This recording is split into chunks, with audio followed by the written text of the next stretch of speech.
What's going on, everybody? Hope you're all having a fantastic day today. Now, today's video is going to be specifically about Sledgehammer games and how they are doing when it comes to performing and designing Call of Duty titles. Now, I'm sure all you have to do is go ahead and look at the title and automatically know what my opinion is on this topic. But to be fair, I have to be real here. Sledgehammer Games isn't completely all bad. They do have a pretty solid fan base. I mean, for example, the homie Daifu, even though I haven't really played with them that much throughout the cycle of Vanguard because I kind of just absolutely ditched Call of Duty.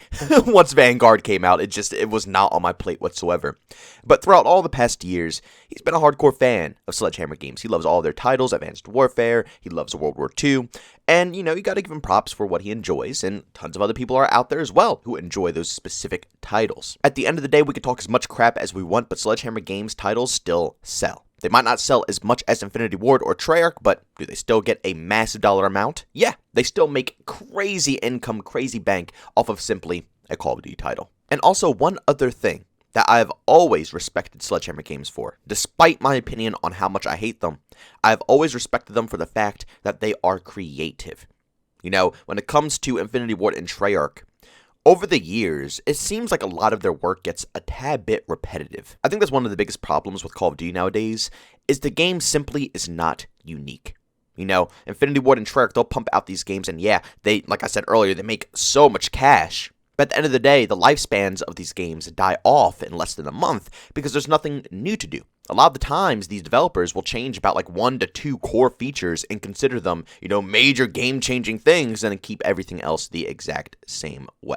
Modern Warfare 2019 is a perfect example of, stepping out of your comfort zone and it being successful. I didn't like Modern Warfare 2019. I'll be honest, I didn't really care for it, but I cannot deny the facts that it is probably one of the most popular Call of Duty games out there to date. So, with that being said, it's proof that creativity sells well when it comes to any game out there.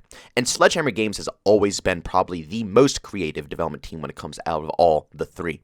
Advanced Warfare and World War II were both completely out there games.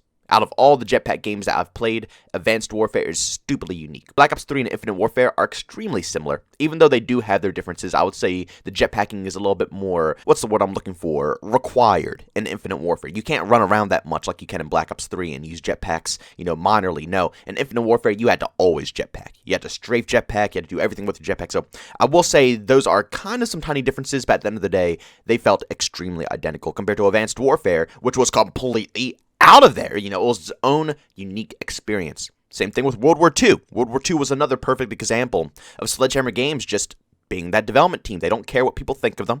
They don't care what people say. They're going to do exactly what they want to do, and they're going to expand on their vision. And World War II was exactly that. Now, yeah, again, I didn't really care for it until after the overhaul, but in the very beginning, that is probably the closest we have gotten to a traditional Call of Duty title in a long time. I'll be honest with you guys. A lot of people are going to deny this fact, but between, the non-unlimited sprint and, the movement system in that game and the sluggishness of World War II, it felt like a classic COD title. Now, of course, there was many factors to why the game was not successful, in my opinion. I could say it feels like an old-school COD game, but it doesn't mean it's a good COD game. You know what I'm saying? It still wasn't that great to me, but at the end of the day, I have to give Sledgehammer Games their props. They are creative. But as many positive things I can say about them, I still do not think they should be a head development team when it comes to designing Call of Duty games.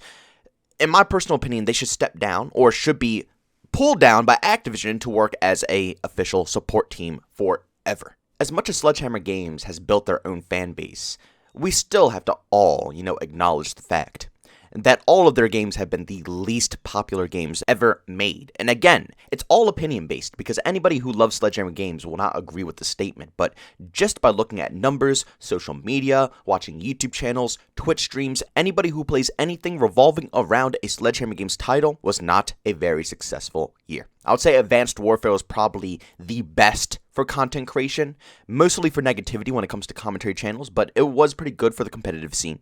But World War II and Vanguard, absolutely horrifying years when it comes to popularity. I mean, the games could barely even stay alive. It took a overhaul for World War II to come back alive. And even then, it's still hard to get populated servers. I guess you can still find stuff nowadays, even on PC. PC games die extremely quick, and I can still find lobbies on PC right now. But before, if they never did that overhaul, the game would be toast. I mean, the game would not even have considerably one person online. And that's not even my biggest problem when it comes to Sledgehammer games. My biggest thing is their incompetence, their lack of drive when it comes to polishing off their game as soon as possible. If you go over on Twitter, one of the homies, the Dynamite, actually put this out. I didn't look into the details of the patch notes, but he did, and he found this, and I'm shocked, honestly. I'm shocked. The Dynamite went ahead and said, "No words left," with a post from the patch notes, basically confirming that finally, after all of this time, camo challenges that require headshots or long shots are now properly tracked, and progress towards unlocking the Plague Diamond camo and zombies is now properly tracked. Now, for any of the hardcore Call of Duty fans out there, I shouldn't really have to explain what this means. But for any newcomers, I'll gladly go ahead and tell you, because I know my channel has branched off a lot from what it used to be. It used to only be Call of Duty, but I branched out to Halo, Battlefield, a lot of different games on this channel, so it's a lot of different people who just don't care for COD. But the reason that this absolutely sucks is because it ruins the camo grind. One of the biggest features, one of the biggest things that people come back yearly for Call of Duty for is the challenges the game offers. There is a massive crowd, I would say it's probably the largest crowd of individuals out there who just strictly love camo grinding in Call of Duty games. That's what keeps them going throughout the whole year. And then obviously once they finish their camo grinding, they'll spend a month or two or something like that, playing the game casually, and then that's about it. They'll stop playing and they'll wait for the next COD title. But literally, people will pay $60 for this game to be able to get the Mastery camo. And the only way you can get a Mastery camo is by unlocking every single challenge and completing them all for every camo on each and every gun in the game.